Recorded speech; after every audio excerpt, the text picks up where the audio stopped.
காதல் இல்லாதது ஒரு வாழ்க்கையாகுமா? கண்கள் இல்லாமலே ஒரு காட்சி தோன்றுமா?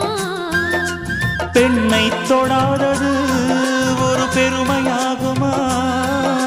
முத்தம் சிந்தாமலே அது முழுமையாகுமா? முழுமையாகுமா? காதல் இல்லாதது ஒரு வாழ்க்கையாகுமா?